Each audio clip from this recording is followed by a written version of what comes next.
దేవునికి స్తోత్రం. Praise the lord. Hallelujah. స్తోత్రములు. మహాపరిశుద్ధులను సర్వాధికారి యేసుక్రీస్తు నామములో కూడొచ్చిన ప్రతి ఒక్కరికి, అలాగే లైవ్లో వీక్షిస్తున్న ప్రతి ఒక్కరికి కూడా ప్రభు బట్ట వందనాలు తెలియపరుస్తున్నాను. దేవుడు మహాకృపను బట్టి మరొకసారి మనందరం కూడా సజీవులముగా దేవుని స్తుతించడానికి, దేవుని ఆరాధించడానికి, ప్రభు యొక్క నామమును గణపరచడానికి దేవాది దేవుడు మన పట్ల చేసిన గొప్ప సహాయమును బట్టి ప్రభువుకే స్తుతి, మహిమ, ఘనత, ప్రభావములు చెల్లునుగాక. దేవునికి స్తోత్రం. హల్లెలూయా. దేవుని వాక్యంలోకి మనం వెళ్దాం. ఇది నన్ను ప్రభు మన కొరకు సిద్ధపరిచిన వాక్యంను ధ్యానం చేద్దాం. హెబ్రీయులకు రాసిన పత్రిక 3వ అధ్యాయము 1 నుంచి 6 వచనాల వరకు చదువుదాం. హెబ్రీయులకు రాసిన పత్రిక 3వ అధ్యాయము 1 నుంచి 6 వచనాల వరకు చదువుకుందాం. ఇందువలన పరలోక సంబంధమైన పిలుపులో పాలు పొందిన పరిశుద్ధ సహోదరులారా, మనము ఒప్పుకొనిన దానికి అపోస్తలుడును ప్రధాన యాజకుడునైన యేసు మీద లక్ష్యముంచుడి. దేవుని ఇల్లంతటిలో మోషే నమ్మకముగా ఉండినట్లు ఈయన కూడా తన్ను నియమించిన వానికి నమ్మకముగా ఉండెను. ప్రతి ఇల్లును ఎవడైనా ఒకని చేత కట్టబడును, సమస్తమును కట్టినవాడు దేవుడే. ఇంటికంటే దానిని కట్టినవాడు ఎక్కువ ఘనత పొందినట్టు ఈయన మోషే కంటే ఎక్కువ మహిమకు అర్హుడుగా ఎంచబడెను. ముందు చెప్పబో సంగతులకు సాక్షార్థముగా మోషే పరిచారకుడై ఉండి దేవుని ఇల్లంతటిలో నమ్మకముగా ఉండెను. అయితే క్రీస్తు కుమారుడై ఉండి ఆయన ఇంటి మీద నమ్మకముగా ఉన్నాడు. ధైర్యమును నిరీక్షణ వలన ఉత్సాహమును తుదమట్టుకు స్థిరముగా చేపట్టిన ఎడల మనమే ఆయన ఇల్లు. దేవునికి స్తోత్రం కలుగును గాక. చిన్న ప్రార్థన చేసుకుని ముందుకు వెళ్దాం. స్తోత్రములు తండ్రి, మహాపరిశుద్ధుడ, మహాగరుడ, సర్వాధికారము కలిగిన దేవా, నీకే స్తోత్రాలు చెల్లిస్తున్నా. అయ్యా, మరొకసారి నీ పాదసరి చేరి నేను స్తుతించడానికి మాకు ఇచ్చిన అవకాశముకే వందనాలు. అయ్యేంతవరకు నేను కీర్తించి స్తుతించి ప్రభా ప్రార్థించుకొని ఉన్నాము నా తండ్రి. ప్రభా అయ్యా, వాక్యంలోకి మేము వెళ్తుండగానైనా మా అందరితో మీరు మాట్లాడమని ప్రార్థిస్తున్నాను.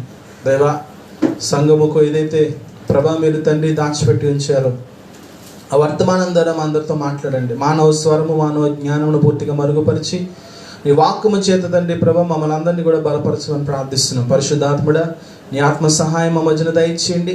మీరే మాట్లాడండి ప్రభా. నీ మాటను బట్టి మా జీవితాలు ఇంకను బలపరచబట్టకు సహాయం చేయమని నజరేయుడైన యేసుక్రీస్తు నామములో ప్రార్థించి వేడుకొనుచున్నాం తండ్రి. ఆమేన్. దేవునికి స్తోత్రం కలుగును గాక. హల్లెలూయా. ఇది నాన్న ఒక విషయంను బట్టి మాట్లాడడానికి ఆశపడుతున్నాను. అదేంటంటే, మోషే ఒక మంచి నాయకుడిగా దేవుడు ఏర్పాటు చేసుకుని ఇశ్రాయేల్ జనాంగమును ఎలాగైతే ఐగుప్తు బానిసత్వం నుంచి తప్పించాడో, యేసుక్రీస్తు ప్రభువును కూడా దేవాది దేవుడు ఏర్పాటు చేసుకుని ఆయనను ఈ లోకంలో ఒక అభిషిక్తునిగా తీసుకొచ్చి నశించిపోతున్న ఆత్మలను, పాపములో కూరుకుపోయిన ప్రజలను విడిపించడానికి ఎలాగైతే యేసుక్రీస్తు ప్రభువును వాడుకున్నాడో, వీళ్ళిద్దరిని గూర్చిన మాటలు, వీళ్ళిద్దరికి ఉన్న సాదృశ్యంను గురించి మాట్లాడడానికి ఇష్టపడుతున్నా. దేవునికి స్తోత్రం కలుగును గాక. వాళ్ళిద్దరూ కూడా ఒక మంచి నాయకుల వలె ఉన్నట్లుగా బైబిల్ గ్రంథంలో సాక్ష్యం ఇస్తున్నాడు. అలాగే వారు చేసిన కార్యములు రెండు కూడా పోలికలతో కనబడుతున్నాయి. వాక్యానుసారంగా చూసుకుని ముందుకు వెళ్దాం. దేవునికి స్తోత్రం కలుగును గాక. ఇక్కడ అపోస్తలుడైన పౌలు హెబ్రీయులకు రాసిన పత్రికలో మనం చూసినట్లయితే, మోషే దేవుని ఇల్లంతటిలో నమ్మకమైన వాడని సాక్ష్యం చెబుతూ, అయితే ఎలాగైతే మోషే దేవునికి నమ్మకస్తుడిగా ఉండి తన పని జరిగించాడో, అలాగనే యేసుక్రీస్తు ప్రభువు కూడా ఒక నమ్మకమైన సాక్షిగా ఈ లోకంలో జీవిస్తూ తాను పంపబడిన కార్యమును సమస్తమును కూడా ఎలాగైతే నెరవేర్చడనే మాటల గురించి ఇక్కడ మాట్లాడుతున్నాడు. మరొకసారి ఇక్కడ హెబ్రీయులకు రాసిన పత్రిక 3వ అధ్యాయం 1 నుంచి 6 వరకు చదువుతాను. అందరూ కూడా జాగ్రత్తగా గమనించండి. ఇందువలన పరలోక సంబంధమైన పిలుపులో పాలు పొందిన పరిశుద్ధ సహోదరులారా, మనము ఒప్పుకొనిన దానికి అపోస్తలులను ప్రధాన యాజకుడైన యేసు మీద లక్ష్యముంచుడి. దేవుని ఇల్లంతటిలో మోషే నమ్మకముగా ఉండినట్లు ఈయన కూడా తన్ను నియమించిన వానికి నమ్మకముగా ఉండెను. ప్రతి ఇల్లును ఎవడైనా ఒకరి చేత కట్టబడును, సమస్తమును కట్టినవాడు దేవుడే. ఇంటికంటే దాన్ని కట్టినవాడు ఎక్కువ ఘనత పొందినట్టు ఈయన మోషే కంటే ఎక్కువ మహిమకు అర్హుడుగా ఎంచబడెను. ముందు చెప్పబో సంగతులకు సాక్షార్థముగా మోషే పరిచారకుడై ఉండి దేవుని ఇల్లంతటిలో నమ్మకముగా ఉండెను. అయితే క్రీస్తు కుమారుడై ఉండి ఆయన ఇంటి మీద నమ్మకముగా ఉన్నాడు. ధైర్యమును నిరీక్షణ వలన ఉత్సాహమును తుదమట్టుకు స్థిరముగా చేపట్టిన యెడల మనమే ఆయన ఇల్లై ఉన్నాము. దేవునికి స్తోత్రం కలుగునుగాక. యేసుక్రీస్తు ప్రభువు బండ ఉన్నాడు. ఆ బండ మీద కట్టబడిన ఇల్లుగా మనం ఉన్నామని చెప్పి దేవుని వాక్యం సెలవిస్తుంది. దేవునికి స్తోత్రం కలుగునుగాక. అయితే ఇంటికంటే కూడా ఇల్లు కట్టిన వాడు గొప్పవాడంట. మోషే కంటే గొప్పవాడు యేసుక్రీస్తు ప్రభు. దేవునికి స్తోత్రం కలుగునుగాక.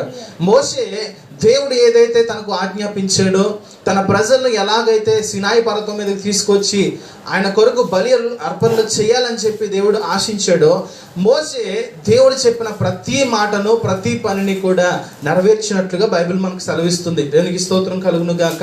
ఇక్కడ ఒక 5 విషయాలు మీకు చూపించడానికి నేను ఇష్టపడుతున్నా.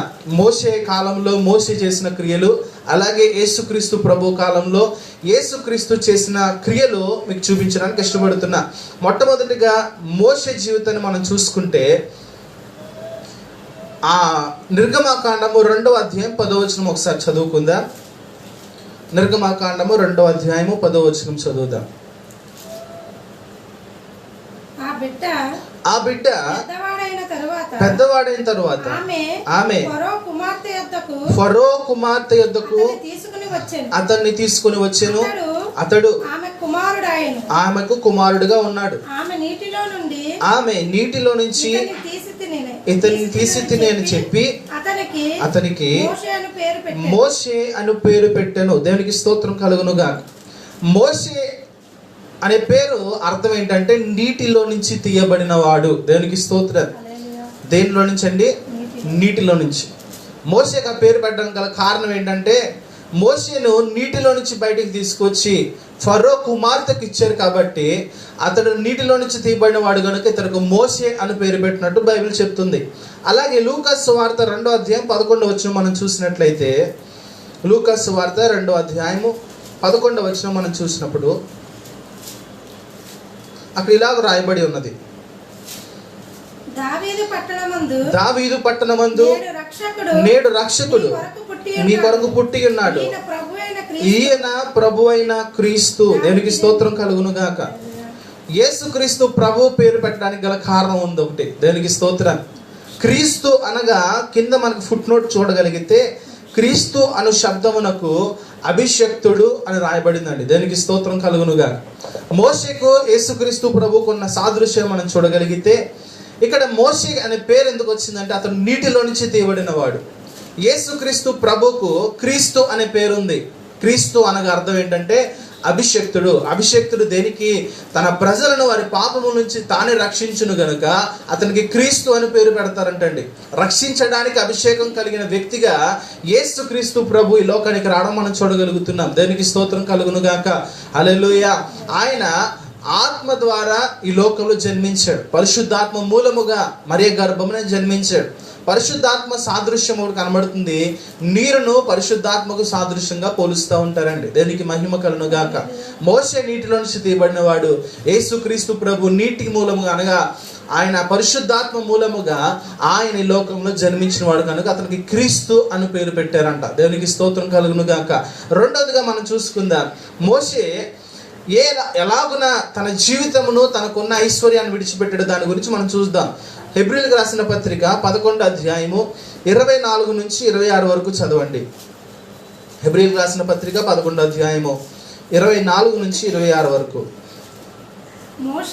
మోషే పెద్దవాడైనప్పుడు విశ్వాసమును బట్టి ఐగుప్తు ధనము కంటే క్రీస్తు విషయమైన నింద గొప్ప భాగ్యమని ఎంచుకొని అల్పకాల పాపభోగమును అనుభవించుట కంటే దేవుని ప్రజలతో శ్రమలు అనుభవించుట మేలని యోచించి ఫరో కుమార్తె యొక్క కుమారుడని అనిపించుకోవడానికి ఒప్పుకొనలేదు. ఎలయనగా అతడు ప్రతిఫలముగా కలగబోవు బహుమానమును దృష్టి ఉంచెను. దేవునికి స్తోత్రం కలుగును గాక. హల్లెలూయా. మోషే జీవితంలో ఒక గొప్ప సాక్ష్యం అండి. మోషే ఒక ఫరోగా పిలువబడిన వ్యక్తి, ఐగుప్తు దేశంలో ఒక నాయకుడిగా ఉండవలసిన వ్యక్తి, ఐగుప్తు దేశాన్ని అంతటిని కూడా పరిపాలించవలసిన వ్యక్తి మోషే. చెప్పాలంటే మానవులు ఎవరు కూడా అటువంటి గొప్ప భాగ్యాన్ని విడిచిపెట్టడానికి ఇష్టపడరు. ఒక ఫరో అంటే చిన్న విషయం కాదండి. ఐగుప్తు దేశమును పరిపాలించేవాడు. చెప్పాలంటే ఐగుప్తు దేశానికి రాజు అంత మాత్రమే కాదు, కానీ ఐగుప్తు దేశానికి దేవుడు అవుతాడు. దేవునికి స్తోత్రం కలుగునుగా.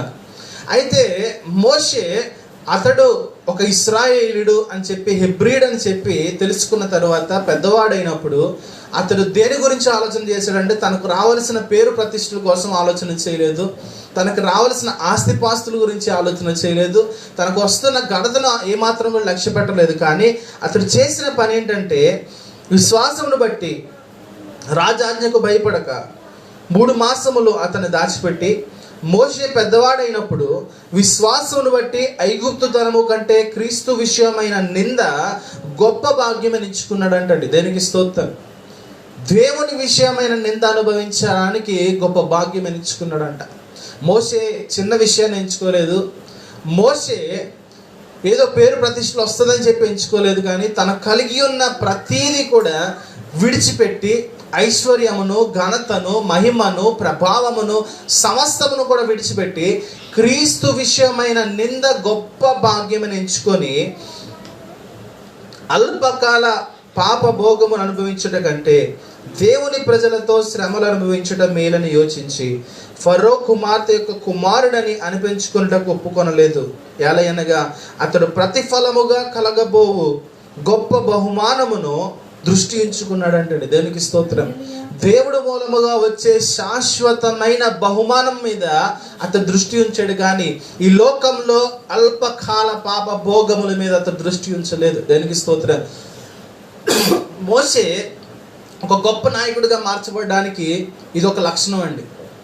తన సొంత కార్యముల కొరకు అతడు నిలబడలేదు, తన సొంత సుఖ భోగముల కొరకు అతడు నిలబడలేదు, కానీ క్రీస్తు విషయమై తన ప్రజలతో నిలబడమే గొప్ప భాగ్యం ఎంచుకున్నాడు. ఎందుకు తెలుసా?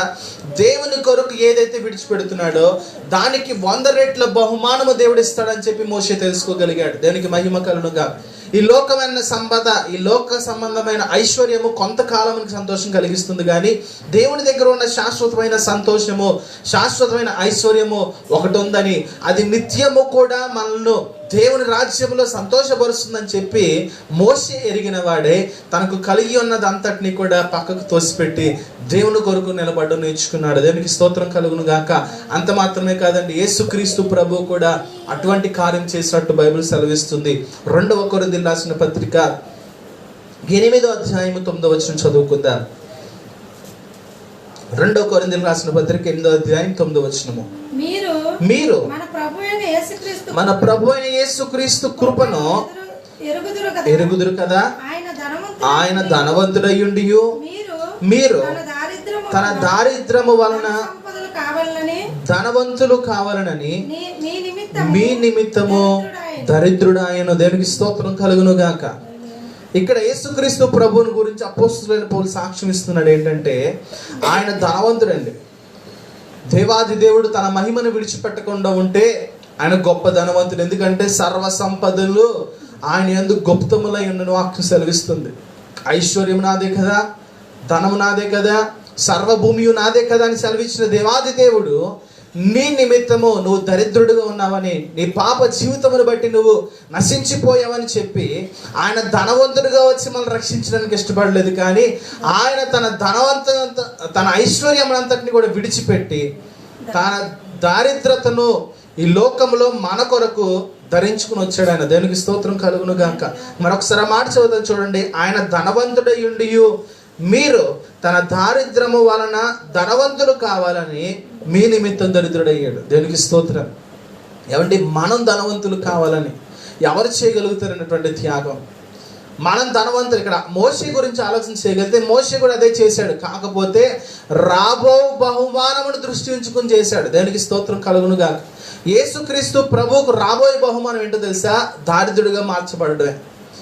ఆయన మన కోసము మనము ధనవంతులుగా మార్చబడాలని, మనము ధనవంతులుగా చేయబడాలని చెప్పి మన దారిద్రతను ఆయన తీసుకుని ఆయన ధనవంతుడై ఉండి ఐశ్వర్యవంతుడై ఉండి ఆయన ఆ ఐశ్వర్యవంతమైన జీవితమును మనకి బహుమానంగా ఇచ్చాడు యేసుక్రీస్తు ప్రభు. దేవునికి స్తోత్రం కలుగును గాక.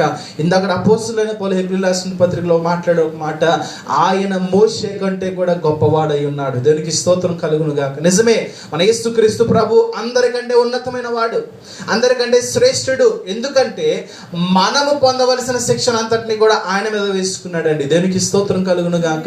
మనం పొందవలసిన శిక్షణ దోషమును అంతటినీ కూడా ఆయన మీద వేసుకున్నాడు. మన ధనమును ఆయన అడగట్లేదు, మన ఐశ్వర్యం అడగట్లేదు, మన ఘనతను అడగట్లేదు, మనకున్న పేరు ప్రతిష్టలు అడగట్లేదు. ఒకటే అడుగుతుంటే తెలుసా? మన పాప జీవితంను విడిచిపెట్టి ఆయన దగ్గరికి రమ్మంటున్నాడు ఆయన. దేవునికి స్తోత్రం కలుగును గాక. ఆయన ఇల్లు అంతటిలో కూడా నమ్మకమైన వాడుగా, ఇల్లు కంటే కూడా ఇల్లు కట్టిన వాడు గొప్పవాడు అని చెప్పి దేవుని వాక్యం సెలవిస్తుంది. మన ఇల్లును, విశ్వాస సంబంధమైన ఇల్లును కడుతున్న వాడు ఎవరు తెలుసా? యేసుక్రీస్తు ప్రభువే. ఆయన బండ మీద స్థిరముగా మన ఇంటిని కట్టడానికి ఆయన ఇష్టపడుతున్నాడు. దేవునికి స్తోత్రం కలుగును గాక. మూడో విషయాన్ని కూడా మనం చూద్దాం. సంఖ్యాకాండము 12వ అధ్యాయము 3వ వచనము 7వ వచనం చదవండి. సంఖ్యాకాండము 12వ అధ్యాయము 3వ వచనము 7వ వచనము. యెహోవా ఆ మాట వినెను. మోషే భూమి మీద ఉన్న వారందరిలో కూడా మిక్కిలి సాత్వికుడు. చదవండి 7వ వచనము. 7వ వచనము. అతడు నా ఇల్లంతటిలో నమ్మకమైన వాడు. దేవునికి స్తోత్రం కలుగునుగా. ఇక్కడ దేవాది దేవుడు మోషే గురించి 2 మాటలు సాక్ష్యం ఇస్తున్నాడు. ఒకటి 3వ వచనంలో, 7వ వచనం చూస్తే సంఖ్యాకాండము 12వ అధ్యాయంలో యెహోవా ఆ మాట వినెను. మోషే గురించి అనేకులు వ్యతిరేకమైన మాటలు మాట్లాడుతూ మోషేని తన మందలో నుంచి బయటికి తోసివేసి వారిలో మరొకరిని నాయకులుగా ఎంచుకోవడానికి ప్రయత్నం చేశారు. అయితే దేవాది దేవుడు తనకిష్టమైన వారిని సంఘమునకు కాపులుగా నియమిస్తానని చెప్పి ఇక్కడ ఎవరైతే వ్యతిరేకంగా తిరిగారో వారందరూ మాట్లాడుతున్న సనుగులు మాటలు విని దేవాది దేవుడు మాట్లాడుతున్న మాట ఏంటంటే మోషే గురించి, మోషే భూమి మీద ఉన్న వారందరిలో కూడా మిక్కిలి సాత్వికుడు, అతడు నా ఇల్లంతటిలో కూడా నమ్మకమైన వాడు. దేవునికి స్తోత్రం కలుగునుగా. ఏమంటే భూమి మీద ఎన్ని కోట్ల మంది జనాంగం ఉన్నారండి, ఎంతమంది ప్రజలు ఉన్నారు భూమి మీద. భూమి మీద మోషేకి మునుపు, మోషే తర్వాత ఎంతమంది పుట్టుంటారు. దేవునికి స్తోత్రం కలుగును గాక. అయితే దేవుడు మాట్లాడుతున్న మాట ఏంటంటే భూమి మీద ఉన్న వారిలో మోషే కంటే మిక్కిలి సాత్వికుడు ఎవడు కూడా లేడు. దేవుడు చెప్తున్న సాక్ష్యం అది. ఇంకొక మాట చెప్తున్నాడు, అతడు నా ఇల్లంతటిలో కూడా నమ్మకమైన వాడు. దేవుని ఇంటి మీద పనివారు చాలా మంది ఉన్నారు, దేవుని ఇంట్లో పనిచేసేవారు పనివారు చాలా మంది ఉన్నారు. అయితే ఎవరికి కూడా సాక్ష్యం లేదు, కానీ మోషేగా సాక్ష్యం కలిగింది దేవుడి ద్వారా. దేవునికి స్తోత్రం కలుగును గాక. మనుషులు ఇస్తున్న సాక్ష్యం కాదు, కానీ దేవుడు ఇస్తున్న సాక్ష్యం ఏంటంటే అతడు భూమి మీద అందరిలో కూడా, మనుషులందరిలో కూడా మిక్కిలి సాత్వికుడు, నా ఇల్లంతటిలో కూడా నమ్మకమైన వాడు. దేవుడు మోషేకు అప్పగించిన పనిని అంతటినీ కూడా సక్రమంగా చేశాడండి. మోషే తన ప్రజలను దేవుని దగ్గరికి తీసుకువెళ్ళడానికి ఎంతో ప్రయాసపడ్డాడు, ఎన్నో నిందల అవమానములు పొందుకున్నాడు. మోషే ఒక నాయకుడని విషయం ప్రజలు మర్చిపోయి మోషేని వ్యతిరేకంగా మాట్లాడుతూ మోషేని తృణీకరించిన పరిస్థితులు బైబిల్ గ్రంథాలు మనం చూడగలుగుతున్నాం. దేవునికి కోపం అనేక మార్లు రావడానికి కారణం ఏంటో తెలుసా? మోషే మీద వారు సనుక్కోవడం మొదలు పెట్టారు. మోషే మీద సనుక్కుంటున్నప్పుడు దేవుడు అన్నాడు, మోషే వారు సనుక్కుంటుంది నిన్ను కాదు బాబు, నన్ను వారు సనుక్కుంటున్నారు.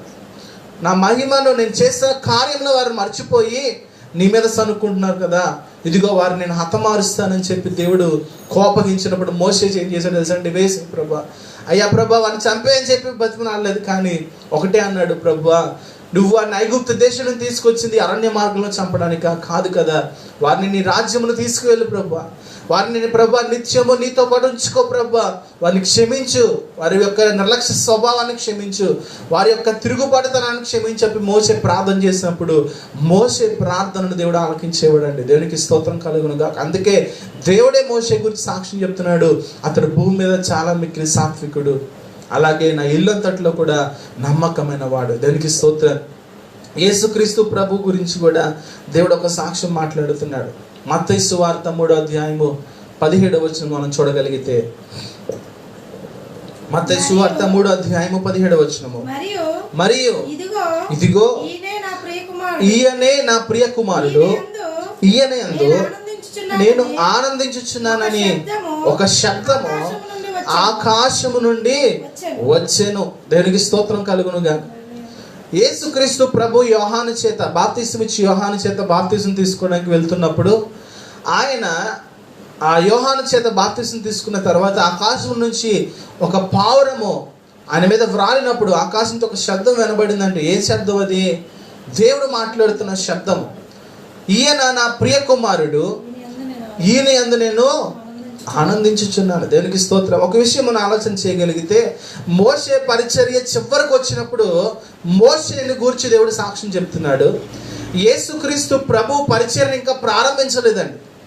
ఆయన ఇంకా పరిచర్య ప్రారంభించలేదు, కానీ మొట్టమొదటి ఘటం అది. యోహాను చేత బాప్తిసం తీసుకున్నప్పుడు పరిశుద్ధాత్మను పొందుకున్న తర్వాత పరిచర్య ప్రారంభించడానికి ముందు ఆయన ఇంకా ఉపవాస దినాలు కూడా ప్రకటించుకోలేదు. ఎప్పుడైతే ఆయన బాప్తిజం తీసుకున్నాడో పరలోక రాజ్యం నుంచి ఒక శబ్దం వినబడుతుంది దేవుని ద్వారా, ఏంటంటే ఈయన నా ప్రియ కుమారుడు, ఈయన యందు నేను ఆనందించుచున్నాను. దేవునికి స్తోత్రం కలుగును గాక.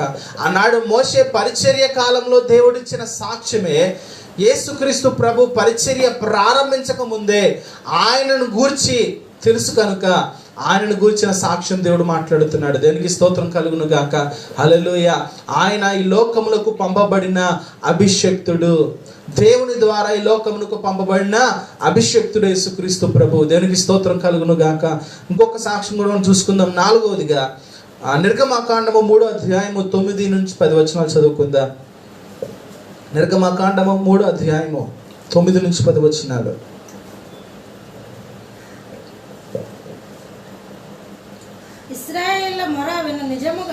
ఇశ్రాయేలీల మొర నిజముగా నా యొద్దకు చేరినది.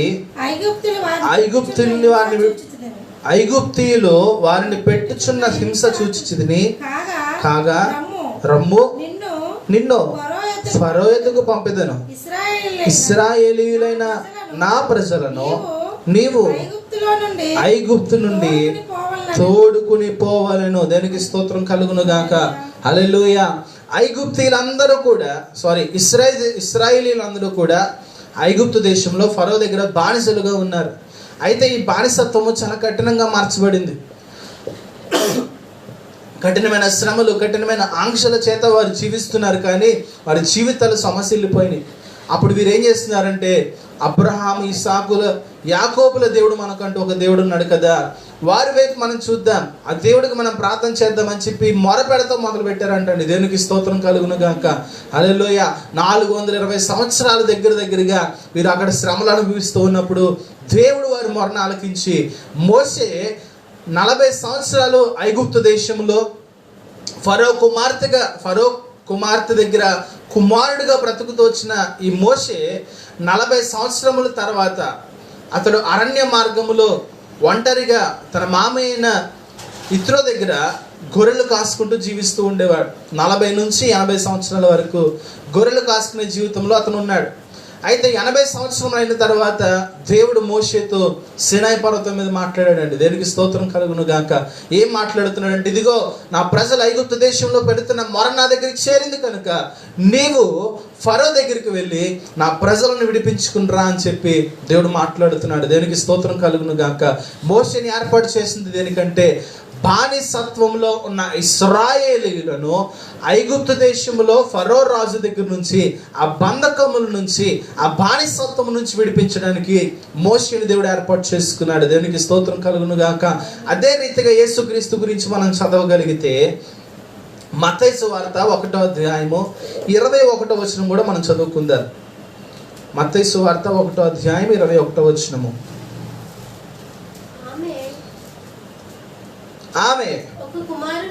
ఒక కుమారుని కనును, తన ప్రజలను వారి పాపముల నుండి ఆయనే రక్షించును గనుక ఆయనకు యేసు అను పేరు పెట్టబడును. దేనికి స్తోత్రం కలుగును గాక. హల్లెలూయా. ఇక్కడ ఒక మాట సెలవిస్తున్నాడు, తన ప్రజలను వారి పాపము నుండి ఆయనే రక్షించాలి. దేనికి స్తోత్రం. ఆయన ఎవరు? దేవాది దేవుడు. తన ప్రజలు ఎవరు? మానవులుగా ఉన్న ప్రతి ఒక్క మనుషుడు కూడా దేవునికి ప్రజలై ఉన్నారు. దేనికి స్తోత్రం. ఆయన తన స్వరూపంలో తన పోలిక చొప్పున మనందరినీ తయారు చేసుకున్నాడు. అయితే మానవుడు తన స్వభూతిని ఆధారం చేసుకుని దేవుడు ఎవరో తెలియక, నిజ దేవుని తెలియని పరిస్థితిలో దేవుడు కాని వాటిని వీరు పూజిస్తూ తిరుగులాడుతున్నారు. దేనికి స్తోత్రం కలుగును గాక. మనకు తండ్రి అయిన వాడిని మనం తండ్రి కాడు అన్నంత మాత్రమున ఆయన తండ్రి కాడు కాకుండా పోడండి. మనల్ని కన్న దేవుణ్ణి మన దేవుడు కాడు అన్నంత మాత్రమున ఆయన దేవుడు కాకపోడు. దేవునికి స్తోత్రం కలుగును గాక. నువ్వు ఆయన విశ్వసించినప్పటికీ విశ్వసించకపోయినప్పటికీ, నువ్వు ఆయన ఎరిగినప్పటికీ ఎరగకపోయినప్పటికీ, నువ్వు ఆయనను తెలుసుకుని ప్రేమించినప్పటికీ ప్రేమించకపోయినప్పటికీ ఆయనే నిజ దేవుడై ఉన్నాడు. ఆయనే తన ప్రజలను వారి పాపము నుండి విడిపించుటకు ఈ లోకంలోకి వస్తాడు. కాబట్టి ఆయనకు యేసు అను పేరు పెట్టబడను. దేవునికి స్తోత్రం కలుగును గాక. మోషే గురించి మనం ఆలోచన చేస్తే, ఐగుప్తు బానిసత్వం నుంచి విడిపించడానికి మోషేను దేవుడు ఏర్పాటు చేసుకుని అక్కడ నడిపించాడు. అలాగనే యేసుక్రీస్తు ప్రభు గురించి మనం ఆలోచన చేయగలిగితే, తన ప్రజలను వారి పాపము నుండి ఆయన మాత్రమే రక్షించగలుగుతాడు. దేవునికి స్తోత్రం కలుగును గాక. ఆయన అభిషక్తుడికి లోకానికి వచ్చాడు. తన ప్రజల పాపము నుంచి వారు విడిపించడానికి ఆయన మన దరిద్రతను ఆయన మీద వేసుకుని అభిషక్తుడికి లోకానికి వచ్చాడు. ఎందుకో తెలుసా?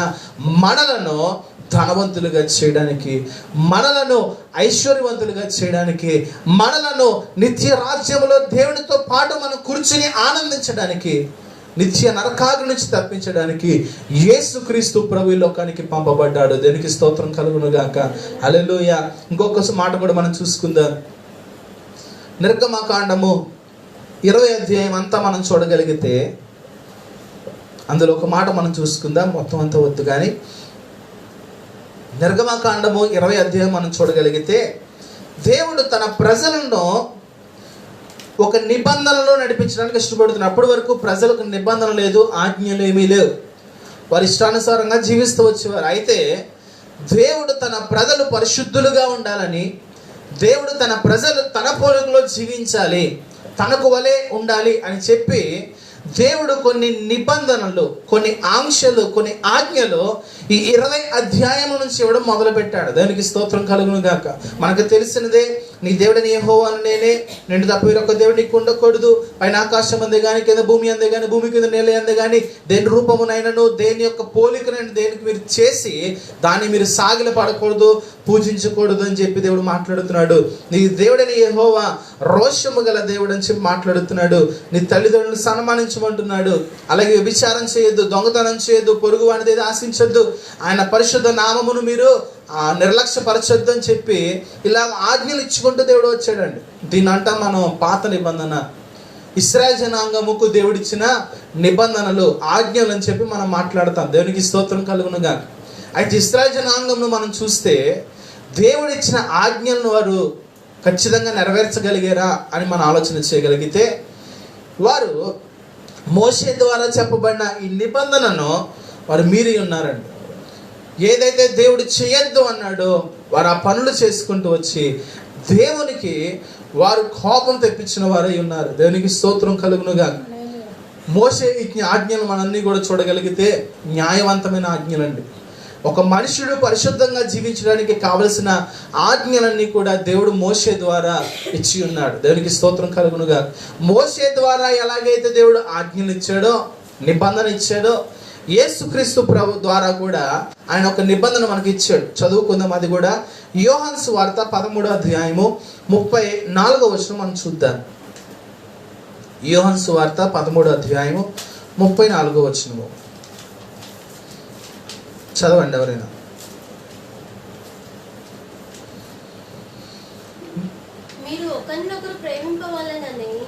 మీరు ఒకరినొకరు ప్రేమింపవలనని మీకు క్రొత్త ఆజ్ఞ ఇచ్చుచున్నాను. నేను మిమ్మల్ని ప్రేమించినట్టే మీరును ఒకరిని ఒకరు ప్రేమింపవలను. మీరు ఒకని ఎడల ఒకరు ప్రేమ గలవారైన ఎడల దీన్ని బట్టి మీరు నా శిష్యులని అందరూ తెలుసుకుందురు అని దేవునికి స్తోత్రం కలుగునుగా. యేసుక్రీస్తు ప్రభు వలన మరొక క్రొత్త ఆజ్ఞను దేవుడిచ్చాడు. ఏంటి ఆ మాట అని అడిగితే, మీరు ఒకరినొకరు ప్రేమింపవలనని మీకు క్రొత్త ఆజ్ఞ ఇచ్చుచున్నాను. దేవునికి స్తోత్రం. ఏం చేయాలంటే మనము ఒకరినొకరు ప్రేమించాలి. ఇంకొక చోట యేసుక్రీస్తు ప్రభు చెప్తున్నాడు, నీ దేవుడని యెహోవాను నీ పూర్ణ హృదయముతో, నీ పూర్ణ మనస్సుతో, నీ పూర్ణ బలముతో నీ దేవుడని యెహోవాను ప్రేమించాలి. అలాగుననే నిన్ను వలె నీ పొరుగు అని ప్రేమించాలి. ఇవే ప్రధానమైన ఆజ్ఞలు అని చెబుతున్నాడు ఆయన. దేవునికి స్తోత్రం. ఇంకొక చోట రాయబడింది ఏంటంటే, నువ్వు ఎప్పుడైతే ప్రేమ కలిగి నీ పొరుగు అని ప్రేమిస్తావో ధర్మశాస్త్రం అంతటిని కూడా నెరవేర్చిన వాడివై ఉంటావు అని చెప్పి బైబిల్ చెప్తుంది. దేవునికి స్తోత్రం. మోషే ద్వారా ఇవ్వబడిన ఆజ్ఞలన్నీ కూడా ఒక్క పని నువ్వు చేయడం వల్ల నెరవేర్చబడుతుంది. ఏంటంటే యేసుక్రీస్తు ప్రభు ఇచ్చిన క్రొత్త ఆజ్ఞ, నిన్ను వలె నీ పొరుగు వారిని నువ్వు ప్రేమించాలి. దేవునికి స్తోత్రం కలుగునుగా.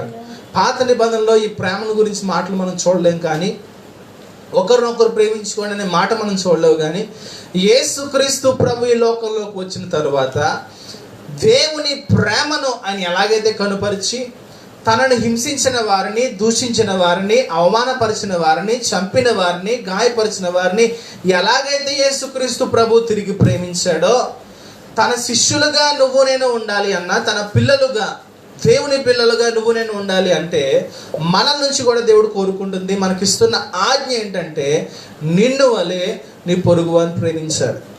మనల్ని ప్రేమించిన వారిని మనం ప్రేమించడంలో గొప్ప విషయం లేదు, కానీ నీ శత్రువును, నేను హింసిస్తున్న వారిని, నేను దూషిస్తున్న వారిని ప్రేమించినప్పుడు దేవుని ప్రేమ నీలో ఉంటుందని చెప్పి యేసుక్రీస్తు ప్రభు మాట్లాడుతున్నాడు. దేవునికి స్తోత్రం కలుగునుగా. హల్లెలూయా. మోషే ద్వారా ఏదైతే దేవుడు తన ప్రజలతో చేయించాడో, ప్రజల దగ్గర చేయించాడో, అలాగుననే యేసుక్రీస్తు ప్రభు కూడా తన ప్రజల ఎదుట గొప్ప కార్యాలు చేయించాడు. దేవునికి మహిమ కలుగునుగా. హల్లెలూయా.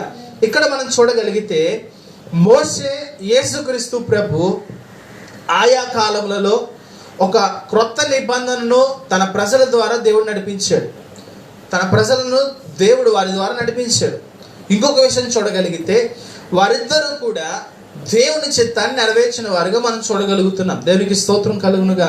అంత మాత్రమే కాదు, కానీ మోషే ఇశ్రాయేల్ జనాంగమును ఎర్ర సముద్రమును దాటించి నూతనమైన నిబంధనల, నూతనమైన జీవితంలోకి నడిపించాడు. యేసుక్రీస్తు ప్రభు తన మరణము వలన, తన మరణములో ఎవరైతే పాలిభాగస్తులు అవుతారో, తన మరణములో ఎవరైతే ఆయనతో పాటు చనిపోతారో, అనగా మన పాత స్వభావమును, పాత జీవితమును విడిచిపెడతామో, యేసుక్రీస్తు ప్రభు మూలముగా మనకి కూడా ఒక నూతనమైన జీవితాన్ని దేవుడు అనుగ్రహిస్తున్నాడు. ఒక మాట ఉంది, అపోస్తులైన పౌలు అంటున్నాడు, మీరు క్రీస్తుతో కూడా పాతి పెట్టబడిన వారైతే ఆయనతో పాటు జీవించుచున్నారు అంటున్నాడు ఆయన. దేవునికి స్తోత్రం కలుగునుగా. ఎలాగ మనం పాత పెట్టబడాలంటే, మన పాత స్వభావము, మన పాపపు జీవితం అంతటినీ కూడా యేసుక్రీస్తు ప్రభువుతో పాటు సిలువ వేయబడాలి. సిలువ వేయడం అంటే పూర్తిగా మనలో నుంచి తొలగిపోవాలండి. దేవునికి స్తోత్రం కలుగునుగా. నువ్వు ఎప్పుడైతే యేసుక్రీస్తు ప్రభువుతో మృతి చెందుతావో, ఆయన ఇప్పుడు జీవించుచున్నట్లుగా నీవు కూడా ఆయన మహిమలో జీవించడానికి అర్హుడిగా మార్చబడతావు. దేవునికి స్తోత్రం. ఇంకొక మాట మనం చూసుకుందాం. ఇక్కడ మోషే దేవునితో మాట్లాడుతూ ఒక మాట అడుగుతున్నాడు అండి. 33 అధ్యాయము 17 నుంచి 23 వరకు చదువుతారు. నిర్గమకాండము 33 అధ్యాయము 17 నుంచి 23 వరకు.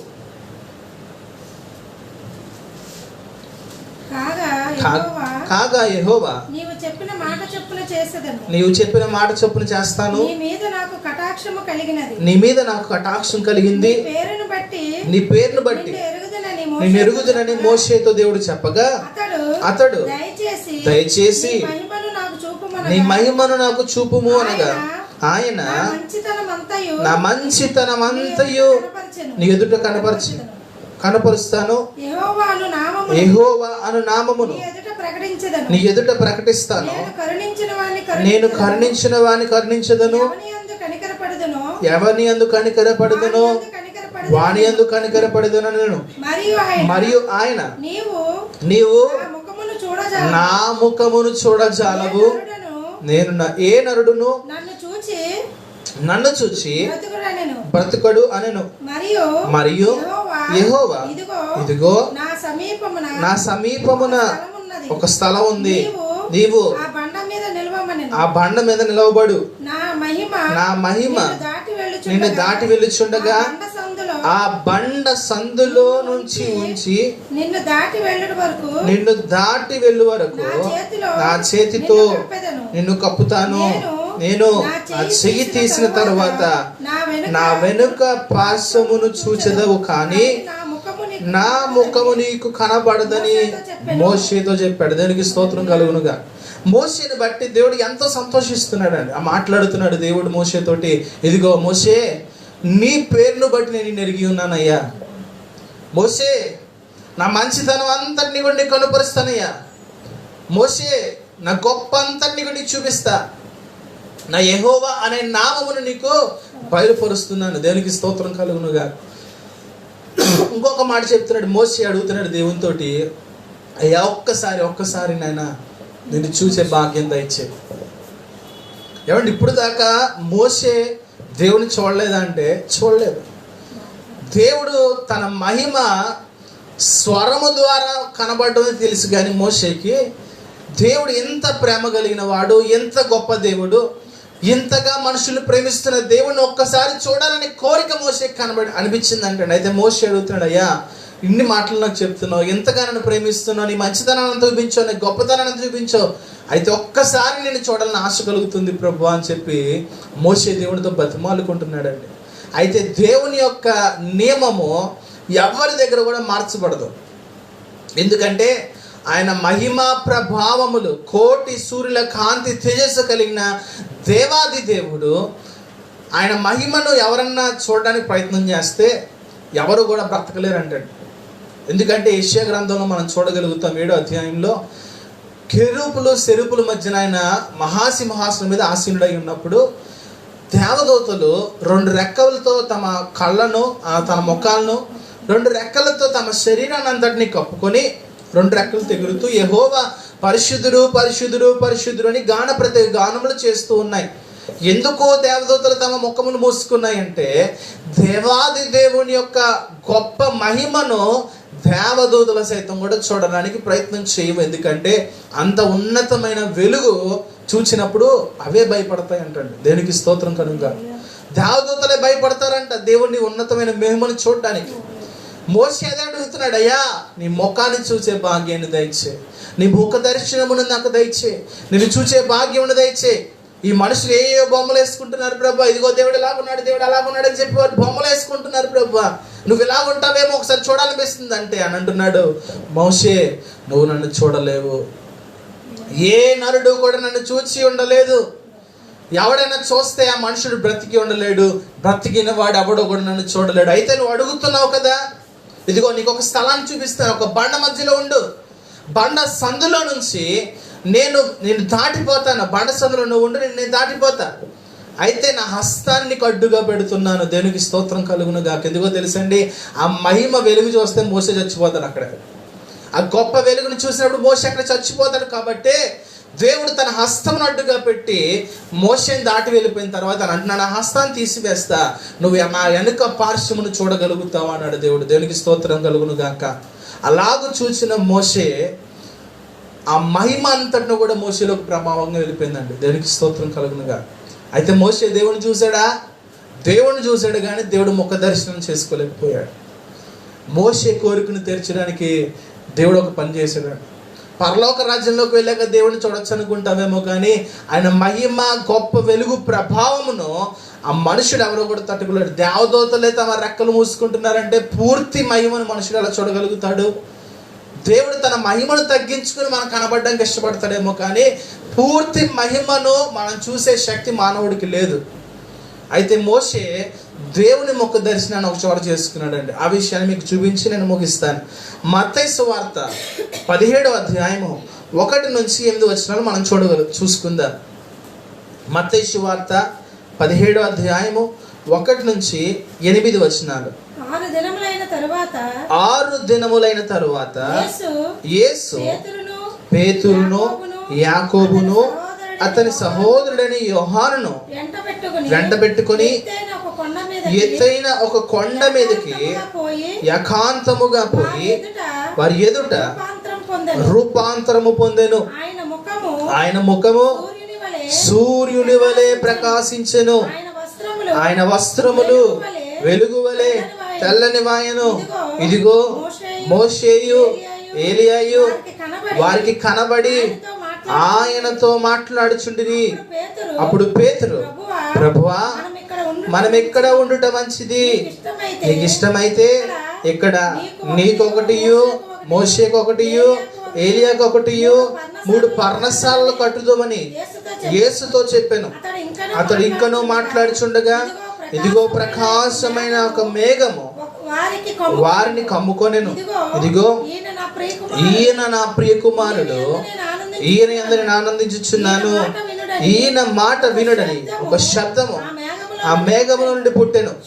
శిష్యులు ఈ మాట విని బోర్లా పడి మిక్కిలి భయపడగా యేసు వారి యొద్దకు వచ్చి వారిని ముట్టి లెండి భయపడకూడని చెప్పాను. వారు కళ్ళెత్తి చూడగా యేసు తప్ప మరి ఎవరునూ కూడా వారికి కనబడలేదు. దేవునికి స్తోత్రం. ఇందాక మనం చూసినప్పుడు మోషే దేవుడితో ఏమడిగాడు? ప్రభువా, నీ ముఖ దర్శనం నాకు దయచే అని అడిగినప్పుడు దేవుడు ఏం మాట్లాడాడండి? ముఖ దర్శనం చేయగలుగుతావని చెప్పాడా? లేదు. నువ్వు చూడలేవని చెప్పాడు. ఇక్కడ ఒక గొప్ప విషయం మనం చూడగలిగితే, యేసుక్రీస్తు ప్రభువు శరీరధారిగా ఈ లోకంలోకి వచ్చిన తరువాత ఆయన తన మహిమను, తన ఐశ్వర్యం అంతటిని కూడా పక్కన పెట్టి ఈ లోకంలోకి ఒక సాధారణమైన మనుషుడిగా వచ్చాడండి. అయితే తన పరిశుద్ధతను కోల్పోలేదు.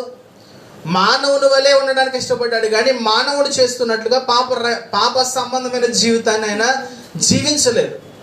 మానవునికి అతీతముగా జీవించాడు. మానవుడు ఇలాగ కూడా జీవించగలడు అని ఒక సాదృశ్యంగా జీవించాడు యేసు ప్రభు. దేనికి స్తోత్రం. దేవుడే ఈ లోకమునకు మానవునిగా వచ్చాడు యేసుక్రీస్తు ప్రభువుగా. ఒక మాట వచ్చి కనబడుతుంది యోహాను సువార్తలో, ఆ వాక్యమే శరీరధారియే కృపా సత్య సంపూర్ణునిగా మన మధ్య నివసించెను అని మాట ఉందండి. దేవునికి స్తోత్రం. వాక్యం ఎవరు? దేవుడు. ఆ దేవుడే శరీరధారిగా ఈ లోకంలోకి కృపా సత్య సంపూర్ణునిగా వచ్చాడండి. దేవునికి స్తోత్రం. ఒక విషయం ఆలోచన చేయగలిగితే, మానవులు ఎవరు కూడా దేవుణ్ణి చూడడానికి శక్తి కలిగిన వారు కాదు. కాబట్టి యేసుక్రీస్తు ప్రభువుని చూడడానికి మనకి అవకాశం ఉంది. ఇక్కడ మనం చూద్దాం. ఆయన రూపాంతరము చెందాడంటే ఒక కొండ మీదకి వెళ్ళి, ఆ కొండ పేరేంటి? రూపాంతరపు కొండ అని మనం రాయబడింది బైబిల్ గ్రంథంలో. ఆయన రూపాంతరము చెందినప్పుడు ఆయన ముఖం ఎలాగ మార్చబడింది? సూర్యుని వలె ప్రకాశిస్తుంది. ఆయన వస్త్రాలు ఎలాగ మారిని? వెలుగు వలె తెల్లని వాయిని. ఇదిగో మోషే ఏలియా కూడా వారికి కనబడి ఆయనతో మాట్లాడుతున్నారు. దేనికి స్తోత్రం. ముఖాముఖిగా మాట్లాడే అర్హత మోషే ఎన్ని సంవత్సరాల ద్వారా పొందుకున్నాడు తెలుసండి? ఇంచుమించు 2000 సంవత్సరాలు. ఎన్ని సంవత్సరాలు? మోషే ఇంచుమించు 2000 సంవత్సరముల తర్వాత దేవుని యొక్క మహా ఉన్నతమైన ముఖమును చూడడానికి అర్హత కలిగిన వాడుగా మార్చబడ్డాడు. దేనికి స్తోత్రం. మోషే ధన్యుడండి చెప్పాలంటే. ఎందుకు? దేవుణ్ణి ముఖాముఖిగా చూశాడు. దేవునికి స్తోత్రం కలుగునుగా. 2000 సంవత్సరాల తర్వాత మోషే కోరికను దేవుడు నెరవేర్చాడు. ఎందుకంటే మోషే తన ఇల్లు అంతటిలో నమ్మకమైన వాడు. మోషే భూమి మీద మిక్కిలి సాత్వికుడు. మోషే దేవుడు ఏదైతే తనకు చేయమని చెప్పాడో తన పనంతటిని కూడా సక్రమంగా చేసి తన ప్రజల కొరకు అతడు తనకు తానుగా బలిగా మార్చబడ్డాడు. యేసుక్రీస్తు ప్రభు ఎలాగైతే తనకు కలిగిన దాని అంతటిని విడిచిపెట్టి లోకానికి వచ్చాడో, మోషే కూడా ధనము, సంపద, ఘనత, ఐశ్వర్యమును, గొప్ప పేరును ఐగుప్తు దేశంలోనే విడిచిపెట్టి క్రీస్తు విషయమై నింద అనుభవించుట గొప్ప భాగ్యమని ఎంచుకున్నాడు. దేవునికి మహిమ కలుగును గాక. మోషే దేవుడితో మాట్లాడినప్పుడు, అయ్యా నేను చూడాలని కోరిక కలిగి ఉన్నాను, అయ్యా నీ ముఖ దర్శనమును చూడాలని ఆశపడుతున్నాను. ఏమండి, మనకి ఎవరైనా ఒక వ్యక్తిని చూడాలన్నప్పుడు ఆ వ్యక్తిని వెనకాల నుంచి వస్తే మనకు సంతోషం కలుగుద్దా? ముఖాముఖిగా చూసి మాట్లాడితే సంతోషం కలుగుద్దా? ఎలా కలుగుద్ది? ముఖాముఖిగా ముఖములో ముఖం పెట్టుకుని కళ్ళల్లో కళ్ళు పెట్టుకుని మాట్లాడినప్పుడు మనకి సంతోషము, నిజమైన సంబరము కలుగుద్ది. అయితే మోషే అడిగినప్పుడు దేవుడు ఏం చేశాడంటే తన ముఖమును చూపించలేదు, కానీ తన వెనుకటి భాగమును చూపించాడు. మరి మోషే కోరిక తీరినట్లేనండి మోషే కోరిక కాదు. అయితే మోషే అడిగిన ప్రార్థనను దేవుడు విన్నాడు. మోషే అడిగిన కోరికను దేవుడు నెరవేర్చడానికి సిద్ధంగానే ఉన్నాడు. దేవునికి స్తోత్రం కలుగును గాక. ఆయనను చూడాలనే కోరిక మోషేలో చచ్చిపోలేదండి. మోషే చచ్చిపోయాడేమో, మోషే ఈ లోకాన్ని విడిచిపెట్టి వెళ్ళిపోయాడేమో, కానీ మోషేలో ఒక కోరిక ఉంది. ఏంటి? దేవుని నేను చూడాలి, నా దేవుని నేను చూడాలి, ఇంత గొప్ప ప్రేమమయుని నేను చూడాలి, ఆయన ముఖంలో ముఖం పెట్టి ఆయనతో మాట్లాడాలనే కోరిక మోషేకి ఎన్ని సంవత్సరాల నుంచి ఉంది? 2000 సంవత్సరాల నుంచి. అతను చనిపోయినా కానీ తనలో ఉన్న కోరిక చావలేదు. దేవునికి స్తోత్రం కలుగును గాక. హల్లెలూయా. యేసుక్రీస్తు ప్రభువుగా దేవాది దేవుడు ఈ లోకానికి వచ్చినప్పుడు, ఆయన శరీరధారిగా ఉన్నప్పుడు ప్రతి మానవుడు కూడా ఆయనను చూసే శక్తి ఎప్పుడైతే కలిగి వచ్చిందో అప్పుడే మోషేని కూడా తీసుకొచ్చాడండి దేవుడు. దేవునికి స్తోత్రం కలుగును గాక. మరలా ఎక్కడ తీసుకొచ్చాడు? అందరు మనుషులు ఎదురుగా కాదు, కానీ ఒక రహస్యముగా రూపాంతరము చెంది. ఎలా రూపాంతరం చెందినండి? ఆయన ముఖము సూర్యుని వలె మార్చబడింది. మనం అర్థం చేసుకోవాల్సింది ఏంటంటే, మానవ శరీరము యేసుక్రీస్తు ప్రభు అప్పుడు కలిగి లేడు. ఏం కలిగి లేడు? మానవ శరీరాన్ని ఆయన కలిగి లేడు. అందుకే అక్కడ అంటున్నాడు రూపాంతరము చెందాడు అంటాడు. రూపాంతరం చెందడం అంటే మానవ శరీరం ధరించుకోవడం కాదు. ఏదైతే దేవాది దేవుడు మహిమ కలిగి ఉన్నాడో అట్టి మహిమతో యేసుక్రీస్తు ప్రభువు రూపాంతరం చెందాడంట. ఆయన ముఖం ఎలాగ మార్చబడింది? సూర్యుని వలె మార్చబడింది. ఆయన వస్త్రం ఎలాగ మార్చబడింది? వెలుగు వలె మార్చబడింది. అయితే ఆ సమయంలో కూడా మోషే ఏలియాలతో పాటు మరొక 3 ధన్యులు ఉన్నారు దేవుని చూసి ధన్యత కలిగిన వారు. ఎవరంటే పేతురు, యోహాను, యాకోబులు. దేవునికి మహిమ కలుగును గాక. దేవుడు తన ప్రజలు అడిగిన కోరికలు నెరవేర్చడానికి ఇష్టమైన దేవుడు అండి. ఒకానొక సమయంలో యోహాను సువార్తను మనం చదవగలిగితే ఫిలిప్పు అనే శిష్యుడు ఉన్నాడు. ఆ శిష్యుడు అడుగుతాడు, ప్రభువా, మేము ఎంతో కాలం నుంచి నీతో పాటు తిరుగుతున్నాం కదా, ఇదిగో తండ్రి ఉన్నాడు, తండ్రి అక్కడ ఉన్నాడు, పరలోక రాజ్యం నుంచి నేను వచ్చాను, తండ్రి నన్ను పంపాడని చెప్తున్నావు కదా, ఒక్కసారి మాకు తండ్రిని కనుపరచు ప్రభువా అని చెప్పి అడుగుతున్నాడండి. ఏమడుగుతున్నాడు? తండ్రిని కనుపరచు. మోషే ఎలాగైతే అడిగాడో ఈ ఫిలిప్పు గారు కూడా అలాగే అడిగాడు. ఫిలిప్పు గారు మనసులో ఉన్న మాట బయట పెట్టగలిగాడు, కానీ అక్కడ ఉన్న శిష్యులకు కూడా అదే కోరిక. ఏంటి? తండ్రిని చూపించు. మేము మీతో పాటు ఉన్నాం కదా, మీ శిష్యులం అంటున్నావు కదా, మీ సహోదరులు అంటున్నావు కదా, మాకు తండ్రిని చూపించు ప్రభు అని అడుగుతాడు. యేసు ప్రభు అన్నాడు. ఏమన్నాడు తెలుసండి ఆయన ఒక మాట? తండ్రియో నేనును ఏకమై ఉన్నాము. నన్ను ఇంతవరకు చూశారు కదా, ఇంతవరకు నన్ను చూసిన వారు తండ్రిని కూడా చూసినట్లే. దేనికి స్తోత్రం కలుగును గాక. ఎవరిని చూసినట్లంటండి? ఎవరైతే యేసుక్రీస్తు ప్రభుని చూశారో వారందరూ కూడా దేవుని చూసినట్లే. ఎందుకు? ఆయనే ఈ లోకానికి వచ్చిన దేవాది దేవుడు. దేవునికి స్తోత్రం కలుగును గాక. ఆయన రెండో వ్యక్తి కాదు, లేదా మరొక వ్యక్తి కాదు, కానీ దేవుడే మనుష్య రూపమును ధరించుకొని ఈ లోకానికి వచ్చాడంటండి. దేవునికి మహిమ కలుగును గాక. ఆయన పరిశుద్ధుడైన దేవుడై ఉన్నాడు. ఆయన పరిశుద్ధుడైన దేవాది దేవుడై ఉన్నాడు.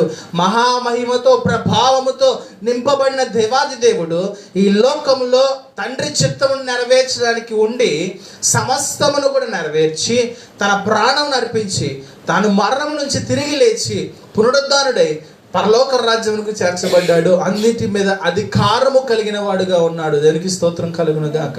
అన్ని నామముల కన్నను పై నామముగా యేసు క్రీస్తు ప్రభువు నామమును ఆయన హెచ్చించాడు అంటండి. దేనికి స్తోత్రం.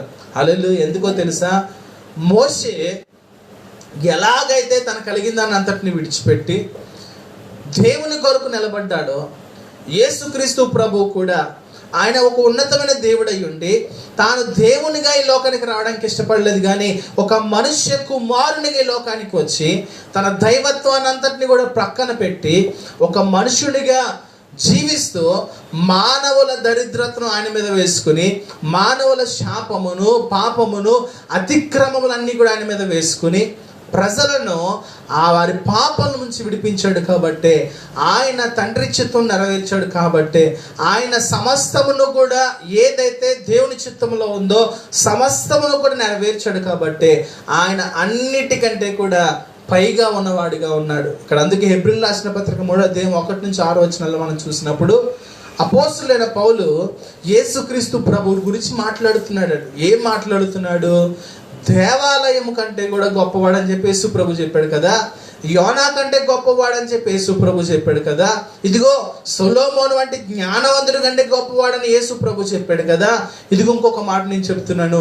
మోషే అనేకులు నడిపించి ఒక ఇల్లుగా తయారు చేశాడు, కానీ మోషే కంటే కూడా గొప్పవాడు యేసుక్రీస్తు ప్రభువు. మోషే నిబంధనలను ఇచ్చాడు, మోషే ఇశ్రాయేలు ప్రజలు నడిపించాడు, కానీ వారందరూ కూడా అరణ్య మార్గంలో పిట్టలుగా రాలిపోయారు. వారందరూ దేవుని యొక్క సన్నిధి అనగా వారి కొరకు ఏర్పాటు చేసిన పాలు తేలు ప్రవహించే కానాను దేశానికి వారిని చేర్చలేకపోయాడు. కానీ యేసుక్రీస్తు ప్రభు అయితే ఎవరైతే తన ప్రజలుగా నిలబడ్డారో, ఎవరినైతే ఆయన రక్షించాడో వాళ్ళందరినీ కూడా పరలోక రాజ్యము, దేవుని రాజ్యమును తీసుకువెళ్ళగలిగిన సామర్థ్యత కలిగి ఆయన ఏదైతే చేశాడో ప్రతిదీ కూడా విజయవంతంగా నెరవేర్చాడండి. దేవునికి స్తోత్రం కలుగును గాక. హల్లెలూయా. యేసుక్రీస్తు ప్రభు మూలముగా అనేకులు పాప జీవితం నుంచి బయటకు వచ్చి, అనేకులు శాపకరమైన జీవితం నుంచి బయటకు వచ్చి, అనేకులు తమ పరిస్థితుల నుంచి బయటకు వచ్చి యేసుక్రీస్తు ప్రభువులో సంతోషిస్తూ ఆనందిస్తూ నిత్య రాజ్యమునకు వారు వారసులుగా మార్చబడ్డారు. ఎందుకంటే ఒక వాక్యం సెలవిస్తుంది, ఎవడైనానో క్రీస్తునందు ఉన్న ఎడల వాడు నూతన సృష్టి, పాతవి గతించెను, ఇదిగో సమస్తమును కూడా నూతనమైంది. దేవునికి స్తోత్రం కలుగును గాక. యేసుక్రీస్తు ప్రభువును ఎప్పుడైతే అంగీకరించావో, యేసుక్రీస్తు ప్రభువును దేవునిగా ఎప్పుడైతే నువ్వు చేసుకున్నావో, యేసుక్రీస్తు ప్రభువును పూర్తిగా నీ జీవితంలో ఎప్పుడైతే ఉంచుకుని నువ్వు పాతవాడిగా చచ్చిపోయి యేసుక్రీస్తు ప్రభువులు ఎప్పుడైతే నువ్వు జీవించగలుగుతావో, ఆయన మూలముగా నువ్వు నూతనంగా చెక్కబడి నూతనంగా జన్మించి నిత్య రాజ్యములోనికి నేను తీసుకువెళ్తున్నాడు యేసుక్రీస్తు ప్రభువు. దేవునికి స్తోత్రం కలుగును గాక. ఆయన నిన్న నేడు నిరంతరము ఒకటే రీతిగా ఉన్న దేవుడు యేసుక్రీస్తు ప్రభు త్వరగా రానై ఉన్నాడండి. ఇదిగో నేటి దినాల్లో మనం చూస్తున్న పరిస్థితులు మనం ఆలోచన చేయగలిగితే ఆయన రాకడకు సంకేతాలు ఇవన్నీ కూడా. భయంకరమైన పరిస్థితులు, మానవుల్లో ప్రేమ లేదు, మనుషులు చావులు ఎక్కువ చూస్తున్నారు, భయంకరమైన పరిస్థితులు చూస్తున్నాం, ఒకరి మీద ఒకరు పడుతున్నారు, యుద్ధాలు, ఇవన్నీ కూడా దేనికి సాదృశ్యం అంటే యేసుక్రీస్తు ప్రభువు సంఘమును ఎత్తుకు వెళ్ళడానికి, సంఘమును తీసుకువెళ్ళడానికి, సంఘము ఆరోహణం అవడానికి ఇవన్నీ కూడా దినాల దగ్గరికి వచ్చినాయి. కాబట్టి సంఘముగా ఉన్న నీవు ఇంకనూ యేసుక్రీస్తు ప్రభువును అంగీకరించలేని వారికి ఎవరైనా ఉన్నారో వారందరూ కూడా ఈ దినాల సిద్ధపడవలసిన దినం అంటే సిద్ధపాటు దినాలు. ఇవన్నీ కూడా ఏ దినాలు? సిద్ధపాటు దినాలు. మన జీవితాన్ని సరిపడి చేసుకుందాం. ఇంకను ఒకవేళ ఏమైనా దేవునికి అంగీకారంగా లేని జీవితం మనలో ఉందేమో, ఏదైనా ప్రభువుకు వ్యతిరేకమైన క్రియలు మనలో ఉన్నాయేమో, ఒకవేళ ఆయన చెప్పిన ప్రధానమైన ఆజ్ఞ ఎవరినన్నా మనం ప్రేమించలేని స్థితిలో ఉన్నామేమో, వాటన్నిటిని మనం సరి చేసుకుంటూ ఎవరితో కూడా మనం శత్రుత్వం పెట్టుకోకూడదు, కానీ ప్రతి ఒక్కరిని కూడా ప్రేమించే వారిగా ఉండాలని చెప్పి ప్రభు మన దగ్గర ఆశిస్తున్నాడు. ఎందుకంటే ఆయన ఆత్మ కలిగిన వారంగా మనం ఉన్నప్పుడు అందరినీ కూడా ప్రేమించాలి. ఒకవేళ నీ మీద ఎవరైనా శత్రుత్వం కలిగినప్పుడు నువ్వు ఒకటే ఆలోచన చేయాల్సింది ఏంటంటే, మానవుల వల్ల మనకి ఏ నష్టం కూడా జరగదు, మానవుల వల్ల, మనుషుడి వల్ల ఏ నష్టం కూడా మనకు జరగదు. ఎందుకంటే మనం ఎప్పుడో చనిపోయాం, బ్రతుకుతుంది ఎవరు? క్రీస్తు. నా యందు క్రీస్తే బ్రతుకుతున్నాడు, కానీ బ్రతుకుతున్నది నేను కాదని నువ్వు ఎప్పుడైతే తీర్మానం చేసుకుని జీవించగలుగుతావో ఏ మనుషుడిని కూడా నువ్వు శత్రువుగా చూడవు. వాళ్ళు నీకు హాని చేసినా, వారి మాటల ద్వారా నిన్ను హానికరం చేసినా కానీ, నిన్ను బాధించినా కానీ ఒకటే ఆలోచన చేయగలుగుతావు ఏంటంటే, యేసుక్రీస్తు ప్రభువే నా అందు జీవిస్తున్నాడు, నేను ఎప్పుడూ మరణించాను కదా. దేవునికి స్తోత్రం కలుగును గాక. అటువంటి నిత్య నిరీక్షణ మనం కలిగి ఉందా? యేసుక్రీస్తు ప్రభువుని ఎదుర్కోవడానికి సిద్ధంగా ఉందా? ఆయన మధ్యాకాశంలో సంఘాన్ని తీసుకువెళ్ళడానికి సిద్ధంగా ఉన్నాడు. ఎవరైతే ఆయనను విశ్వసిస్తారో, ఎవరైతే ఆయన రక్తంలో కడగబడతారో, ఎవరైతే ఆయన రక్తము చేత విమోచించబడతారో వారందరి కొరకు ప్రభు త్వరలో రానయ్యున్నాడు. ప్రియ సంగమా, ప్రియ సహోదరి సహోదరుడా, జాగ్రత్త కలిగి ఒకవేళ నువ్వు ఇంకా మారు మనసు పొందకపోతే, నువ్వు ఇంకా నీ పాప జీవితం విడిచిపెట్టకుండా నీ ఇష్టానుసరమైన జీవితం జీవిస్తుంటే ఈ క్షణమే నీ జీవితాన్ని మార్చుకుని మారు మనసు పొంది యేసు ప్రభుని సొంత రక్షకునిగా అంగీకరించు. ఎందుకంటే ఆయన అందరికంటే కూడా ఉన్నతమైన వాడు. ఆయన తన ప్రజలను రక్షించడానికి అభిషేకం పొందుకుని వచ్చిన దేవాది దేవుడై ఉన్నాడు. ఒక మనుషుడికి లోకానికి వచ్చినప్పటికీ కూడా ఆయన దేవాది దేవుడై ఉన్నాడు. ఆయనకు మించిన వారు కానీ ఆయనకు సాటి అయిన వారు కానీ ఎవరు కూడా లేరు. కాబట్టి ప్రియ సహోదరి సహోదరుడా, నీ జీవితము ప్రభు కొరకు సమర్పించుకో. నీ పాత జీవితాన్ని విడిచిపెట్టు. నీ పాపరోత జీవితాన్ని తృణీకరించి వాటన్నిటిని విసర్జించి దేవుని కొరకు ఒక నిత్యమైన జీవితము నువ్వు ప్రభు కొరకు స్థిరపరచు. ఆయన నీ జీవితమును, నీ ఆత్మను, నీ కుటుంబాన్ని కూడా రక్షించి నిత్య రాజ్యంలో ఆయనతో పాటు శాశ్వత రాజ్యం ఉంచడానికి ఇష్టపడుతున్న దేవుడు. కాబట్టి ఆయన వైపు చూద్దాం. ఆయన అంటున్నాడు, నేనే మార్గమును, నేనే సత్యమును, నేనే జీవమునై ఉన్నాను. నా ద్వారా తప్ప మరి ఎవరి ద్వారా కూడా తండ్రి ఎంతకు చేరలేరని చెప్పి ఆయన ఖచ్చితంగా చెప్పాడు. మరి ఎవరో కూడా చెప్పలేదండి. కనుక మార్గమును, సత్యమును, జీవమైన యేసుక్రీస్తు ప్రభు వైపు మనం చూద్దాం. ఆయన మీద ఆధారపడదాం. మన జీవితంలో ఇప్పుడు కూడా నూతనముగా ఆయనలో కట్టుకుందాం. ఆయనే నిత్యమైన బండ అయి ఉన్నాడు. మన ఇల్లును కట్టేవాడు ఆయనే. కనుక ఆయన మీద ఆధారపడదాం. ఆయనే మనం రక్షించే దేవుడు, కాపాడే దేవుడు, కునుకడు, నిద్రపోడు. నీ జీవితంలో ఏ అపాయం వచ్చినా కానీ అపాయముల నుంచి తప్పించి నేను నిత్య మార్గంలో నడిపించడానికి సిద్ధంగా ఉన్న దేవుడు ఆయనే. మనందరినీ కూడా రక్షించే యేసు క్రీస్తు ప్రభు అయి ఉన్నాడు.